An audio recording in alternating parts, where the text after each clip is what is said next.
এবার কি তাহলে সত্যিই মারা গেল আর্য সিংহ রায়? তাহলে কি এবার ধারাবাহিকে আসতে চলেছে নতুন নায়ক? হ্যাঁ সুপ্রিয় দর্শক, চিরদিনই তুমি জামা ধারাবাহিকের নতুন পর্বে তো আমরা এরকমটাই দেখতে পারবো। বিস্তারিত জানতে চাইলে এখনই ভিডিওটা একটি লাইক দিয়ে চ্যানেলটিকে সাবস্ক্রাইব করে একদম শেষ পর্যন্ত দেখতে থাকুন। চিরদিনই তুমি জামা ধারাবাহিকের একদম নতুন পর্বে তো আমরা সবাই দেখতে পারবো যে আর্য পড়ে যাওয়ার পরে তো সবাই মিলে অনেক তাড়াহুড়া করে আর্যকে নিয়ে হসপিটালে চলে আসে।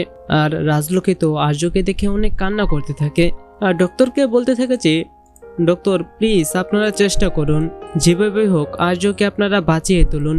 আর তারপর আমরা দেখতে পাই যে আর্যকে নিয়ে যাওয়া হয় ওটিতে, সেখানে আর্যর অপারেশন হবে এবং আমরা দেখতে পাই যে ডক্টর তারপর সেখান থেকে বেরিয়ে আসে। আর তারপর রাজলক্ষ্মী তাকে জিজ্ঞেস করতে থাকে যে ডক্টর কি অবস্থা বুঝলেন তার? আর তখন ডক্টর বলে যে আমরা অনেক চেষ্টা করছিলাম, কিন্তু আই এম সরি মিসেস সিংহ রায়। আর তখন এই কথাটি শোনা মাত্রই তো অপর্ণা একদম আকাশ থেকে পড়ে এবং চিৎকার দিয়ে ওঠে। রাজলক্ষ্মী তো অনেক অবাক হয়ে যায়। তো সুপ্রিয় দর্শক, কি মনে হয় আপনাদের কি ঘটতে যাচ্ছে মূলত ধারাবাহিকে? তবে কি এবার আর্যর চ্যাপ্টার এখানেই শেষ? কি এখানেই মারা যাবে এবং তারপর ধারাবাহিকে আসতে চলেছে নতুন নায়ক এবং সেই নতুন নায়কই রাজনন্দিনীর আসল খুনিদেরকে বের করবে, নাকি এখানে রয়েছে অন্য একটি টুইস্ট? কি মনে হয় আপনাদের? আপনারা কোনটি চান?